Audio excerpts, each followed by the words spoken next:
With AI, like as soon as the crews submit, we can submit it right off the bat, right? There's no wait time, there's no delay time, et cetera, right? AI also allows us to analyze stuff more properly, right? So if we have a photo from the crews, we don't have to say, oh, you missed this or whatever. AI instantly says, hey, you've missed this photo, go fix it, whatever. And, it just allows us to analyze photos faster, allows us to bring information to the homeowners faster in order to get their systems up and running.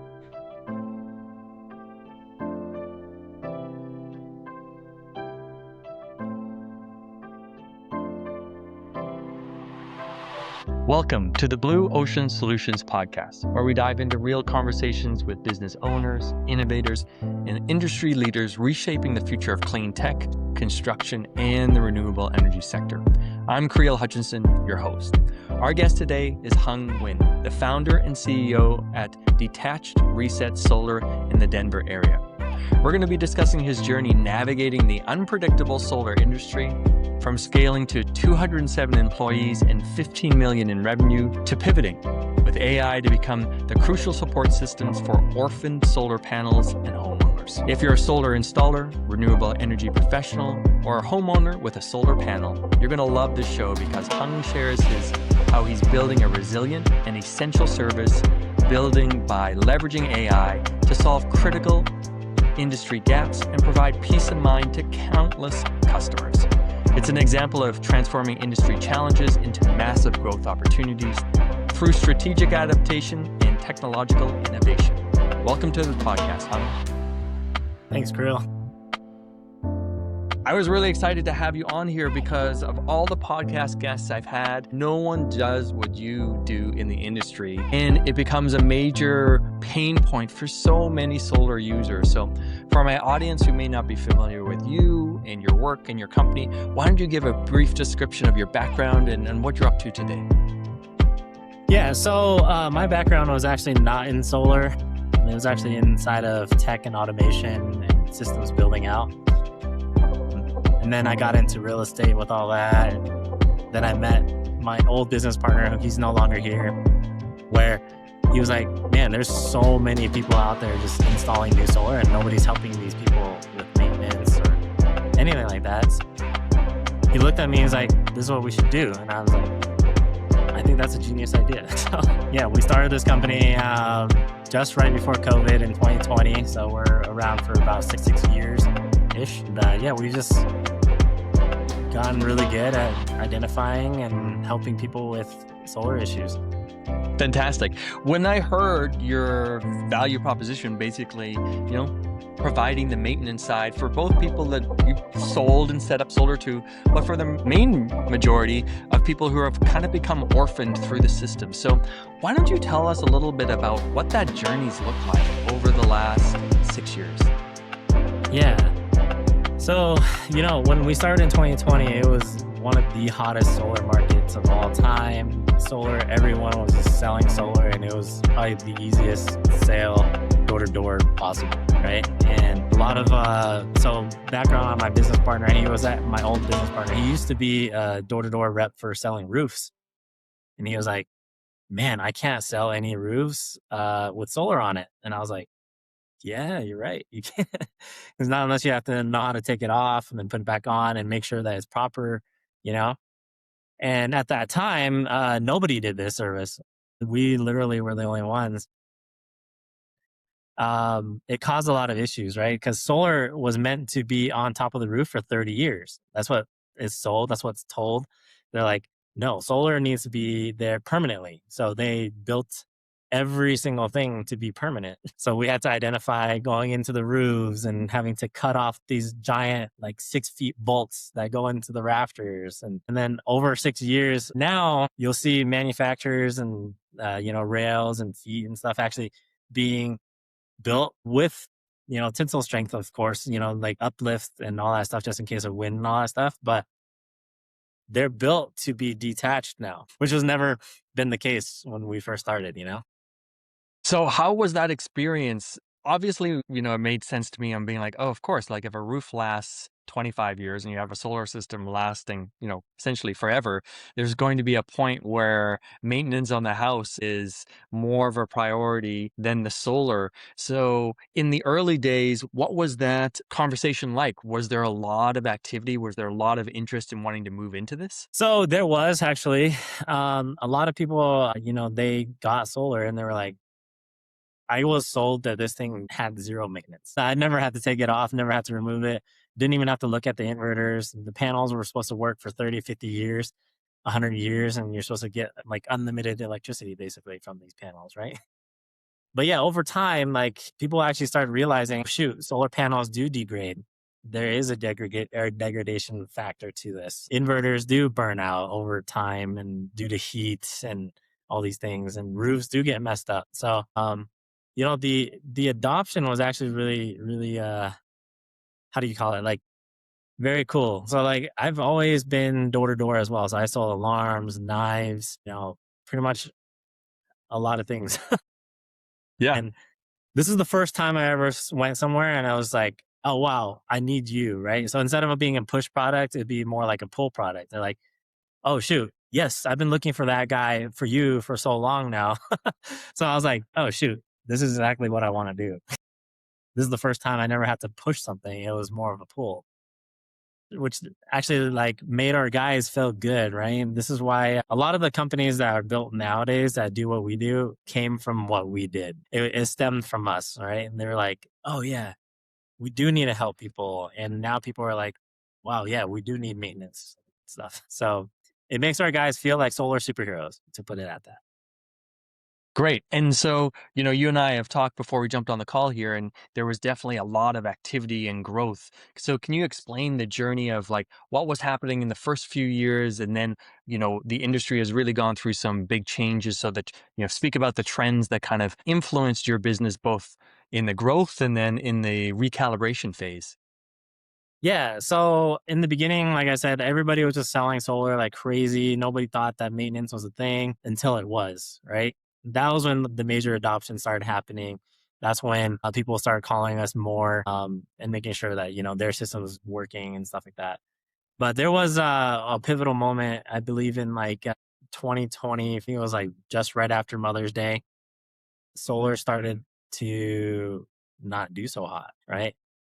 Big companies started going out, right? So we started doing all the maintenance work for all these big companies like SunNova, SunPower, Titan, all these guys we started doing this work for. And they slowly went out of business one at a time. It was just giant collapse one after the other. And it was just like these juggernauts, these billion-dollar companies just falling left and right, like kind of like Goliath. And so more people became orphan systems, which is what you mentioned earlier, where they no longer have anybody to help them with maintenance, nobody to help them with customer service, nobody to tell them where to go, who like direct them anywhere, right? So at one point we didn't have the resources either, so we actually created an entire script just saying like, oh, you have this system, this is the customer service number.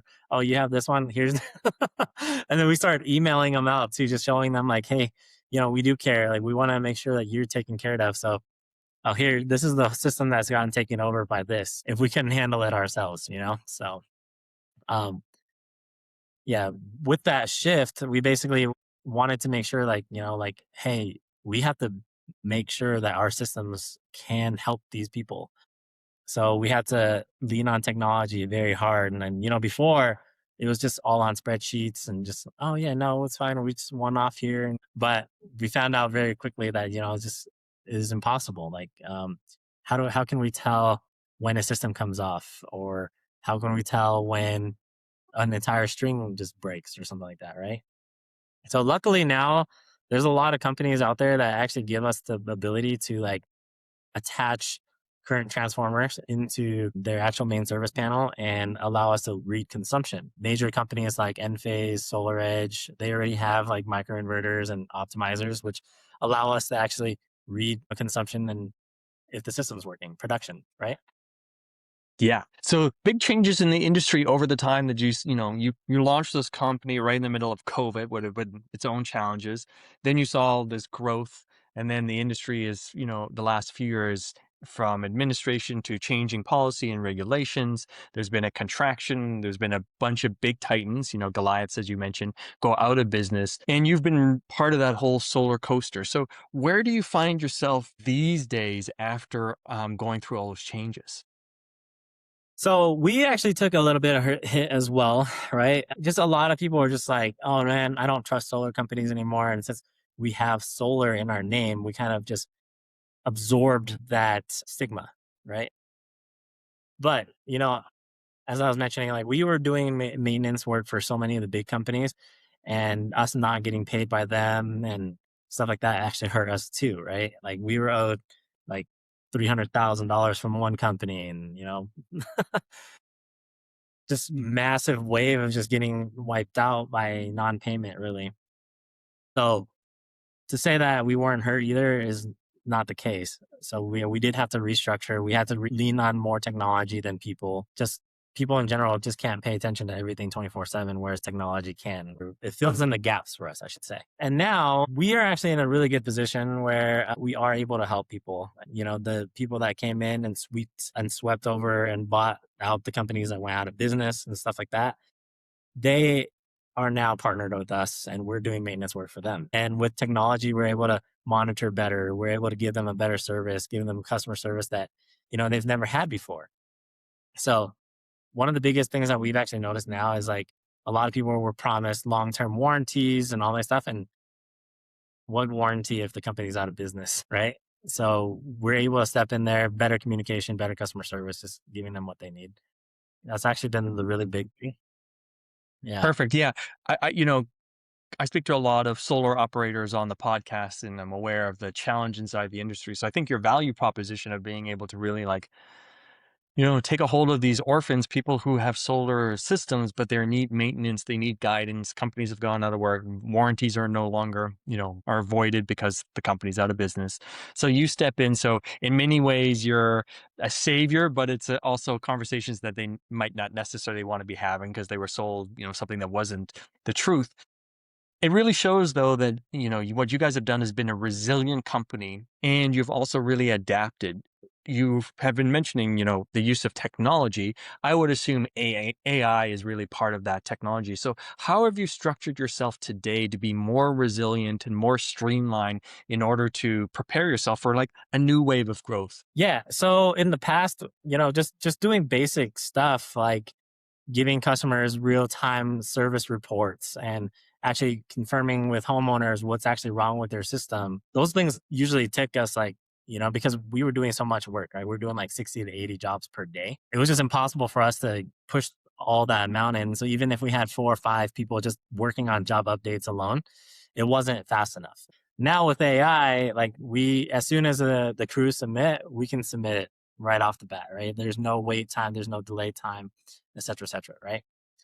AI also allows us to analyze stuff more properly, right? So if we have a photo from the crews, we don't have to say, oh, you missed this or whatever. AI instantly says, hey, you've missed this photo, go fix it.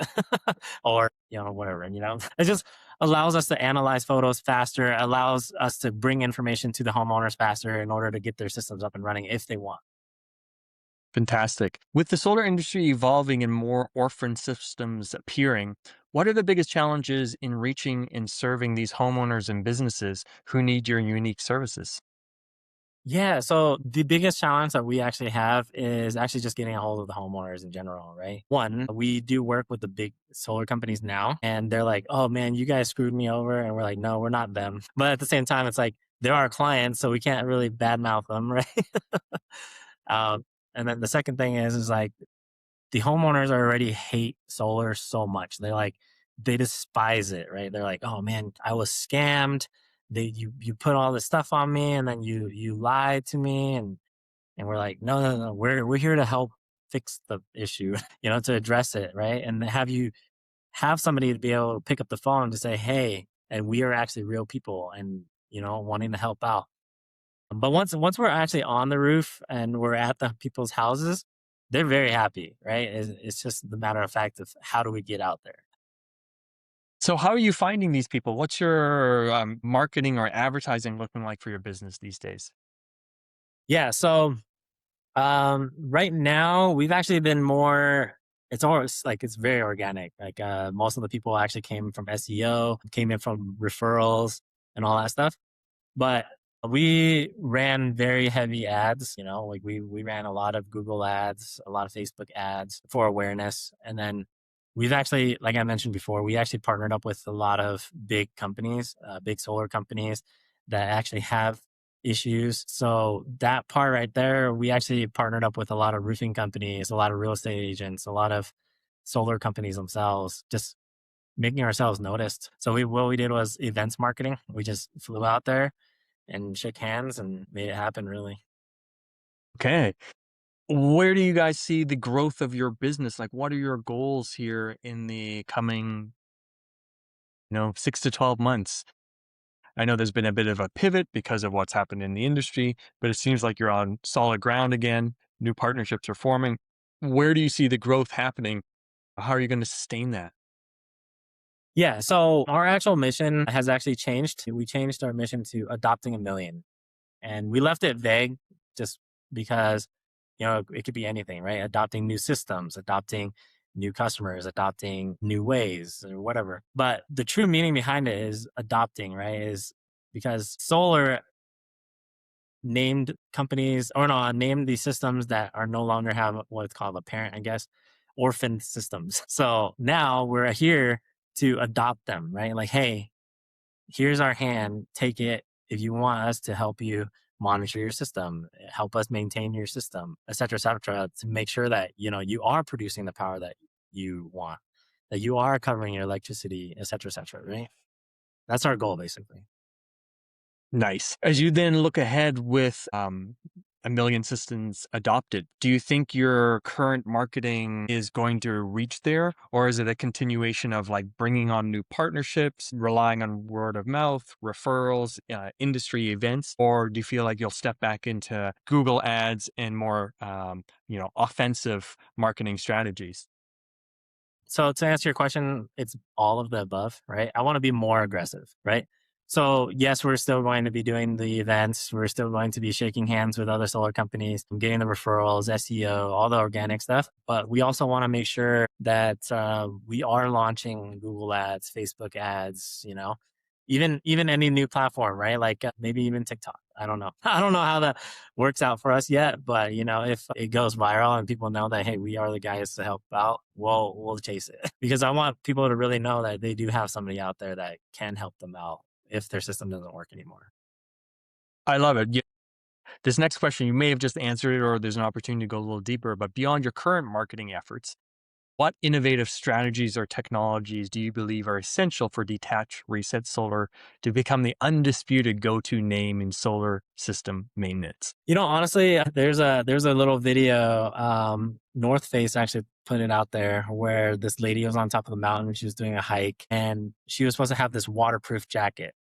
Instead, she was soaked, like completely wet, soaked. And she made this video, put it on, I believe, TikTok or Instagram. I can't remember. And she's like, North Face, your waterproof jacket is no good. Like, you better come up here and give me a brand new jacket while I'm up here. They filmed it. And so, like, they could have rebutted, they could have argued with, the jacket technology and what it's supposed to do or whatever. But instead, they went to their store, grabbed the jacket, flew a helicopter all the way up to the mountain, and then threw her a new jacket, right? That Wow, actually showed incredible. us the craziest customer service ever. And that's what I want to strive for, right? Being able to be the hub where people have a great experience. The communication is off the charts. Obviously, with growth, it comes with those kind of headaches where we cannot offer that kind of service. So that's why what I want to do is more lean onto AI, being able to be a source where they can answer questions, leverage it more just in case, our true people can't handle it right now, right? But still have our people in the back. So just in case they need us, they can just say, hey, speak to a real person. And then boom, we can then come on and actually help them out. Right. But I want to be able to, that's a dream at least, right? Not only adopt a million, but be able to take care of them. I love it. I think AI, obviously, you've got an AI powered company, and I think that's the key. It's really optimizing the people who are going to be using it. It's not replacing people, but it's like a customer service team is going to be way more effective one that's using AI and being able to gather all this information, figure out, if we can resolve people's issues with them never talking to someone in 30 seconds, let's do it. If it requires talking to someone and it's a unique scenario, great, then let's do that. And so I think the teams that leverage AI to their maximum will provide the best value proposition in the marketplace. As we go through this conversation, I want to ask you, what do you think you guys do really, really well right now in your business and projects? So our bread and butter is actually the detach and the resetting of the panels, taking them off, let the roofers re-roof, and then put them back on. However, there's a lot of problems at that, but we are also very good at identifying issues very quickly. I won't mention names on this one, but there's a client of ours at one point. He had this installer come out there and they were like, no, this is not going to work. The inverter is broken, et cetera, et cetera. It's not like we have to replace the inverter and it's going to cost you $2,500. And so they wanted a second opinion. We were like, okay, well, let us go out there. We'll do this one for free. Went out there and we found out it was a ground fault. And so our guy literally just went there and saw, hey, I found your problem. Like within like 2 minutes, we switched the wire and boom, the whole entire system came back on, right? I like to say like a lot of people out there want to claim that they're very good at solar, but they're not, right? Most of them are new solar people, which they know like one system. But since we've been doing this for like 6 years now, I believe like we've done thousands of different setups, right? Different racking, different types of systems, different microinverters, optimizers, et cetera, across the board. So to identify and fix, I think that's what our superpower really is. I love it. Tell me how big your team is right now, and are you doing the whole country, or there's certain locations that are really like your bread and butter and where people can find you easily for support? Yeah. So our team is about 46 people now. It's much smaller than it was, but like I said, we were restructuring. So right now, our main market is actually Colorado, Texas, and Florida. Yeah, we pulled back a little bit. We were in multiple states and states that we are not in, and stuff like that. But that's basically what we've been doing now is we're just reorganizing and just relaunching everything. And so then on the flip side, that's what's been working really well and where you're doing that. On the flip side, tell me what's the most frustrating or time consuming or the bottleneck that you're experiencing in your business. Yeah. So the most frustrating is no matter how, even if we touch a system, they basically blame it on us no matter what, right? Like even if their system hasn't been working for years and we show them the actual records, we show them the proof, we actually give them the call scripts that from, the actual manufacturers, they still blame us no matter what. And we're the ones that want to fix it, right? Want to help them. But sometimes it's out of control and it's not under warranty or anything anymore, which is always the bad news. Like we don't want to deliver something like, oh, hey, your system's no longer under warranty. And so if you want a new one, this is how much it would be. And it's a lot more than they would have wanted to. Yeah. So how do you protect yourself in those scenarios? Because I guess there's probably legal liabilities and all kinds of issues. Do you guys then have to like have them sign something before you do any work there? What does that look like? Exactly. So one is a liability release, just telling them like, hey, your system might not be working prior to us touching the system. And then if it doesn't work, what we do is a full systems diagnostics before we even detach the panels. And that way we can talk to the homeowners and we can talk to anybody that's there, like the solar company, the roofing company, or whatever, and actually give them the report too, right? Saying like, hey, the system's not working. Do you want us to proceed? And then we'll proceed from there. That's how we basically protect some of our liability. It doesn't stop them from still getting mad at us though, right? Obviously, yeah, you're still dealing with people, and friend of one of my mentors said, when you're dealing with people in business, it's basically you're dealing with emotional adults trying to solve their math problems, Yep. and it really made sense. I'm like, basically, it's going to come down to a math problem to fix this solar, right? Like, and that's going to bring up all kinds of emotions with them, and you got to show the value proposition. It's all of that. So, it's the art of being an entrepreneur and being in sales. So I feel for you guys. I'm sure there's some tougher days, and then there's some great days where people are really excited to see you because they've been looking for you, right? And they felt like they've been lost, orphaned for so long, and now they've finally been adopted. Yep, exactly. So I mean, sometimes I wish we can move even faster, right? Like just getting licensing and the new regulations that are coming in, it's crazy, right? So like, I wish we could just go anywhere and just, oh yeah, we can build a crew out there. But Well, you gotta, that dovetails into my next question. So, as many companies struggle with managing rapid growth while maintaining quality, as you scale, what are the primary concerns regarding maintaining operational excellence and client satisfaction, or even being able to move faster in the marketplace? yeah. So that's a great question. We actually, before we used to sub, right? We believed that, hey, if we actually can sub it out and we just are really good at finding customers, then it will help us expand into markets faster. That was like the complete opposite, right? The more subs we had, the more frustrations had. And the problem with subs is that they don't actually honor their warranty. Gotcha. I'm like, well, shoot, like, what are we supposed to do? Send our actual in-house guys out there and fix the problems? Like, cost us thousands of dollars just for, something that just like a systems diagnostics, right? And sometimes it's like the smallest things, like they forgot to put a clip on the skirt. And so it hangs off the side of the house. I'm like, oh my gosh, like to send $1,000 to go fix that, that becomes a problem with us, right? So we actually stopped using subs completely. And this is why our growth is actually much slower and much more sustainable now, is because all of our people are actually 100% W2, which gives us direct control and quality and assurance and all that stuff. That's fantastic. What are the challenges that come along with bringing it all in-house? What do those look like? Yeah, a lot, right? Now, a lot of the stuff falls on us. So just in case they damage a house, it's on us. It's if they get into a car accident, it's on us. If more insurance, bigger insurance. Like we carry a $2 million umbrella policy now. So yeah, we truly protect the homeowners, right? So in the past, we didn't really have to do all that stuff. Like, oh no, it's subs. The subs have to handle that, et cetera, et cetera. But yeah, now we have to bring all that stuff in. We have to deal with sickness and health and, you know, insurance, all that stuff.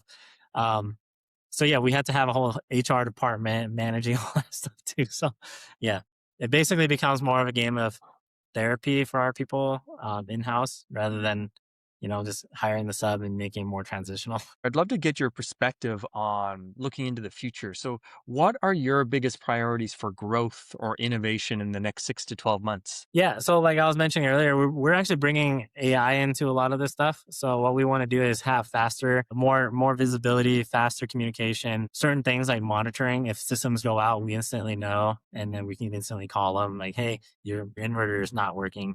Would you like us to dispatch the tech or something like that?"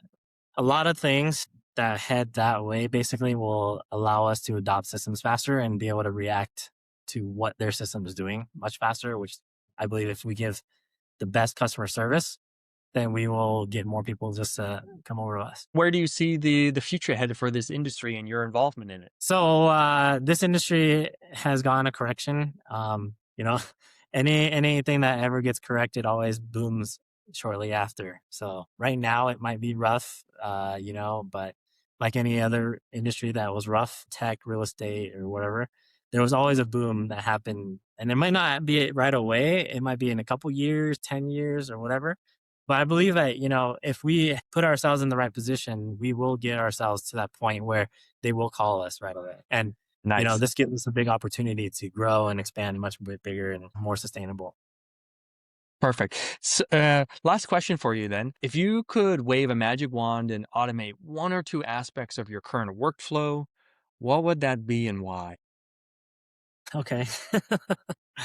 um, Honestly, if I can wave a magic wand and make something automated, I would be automating the drive time for the guys. Almost like a teleportation or something, because that Yes. is right.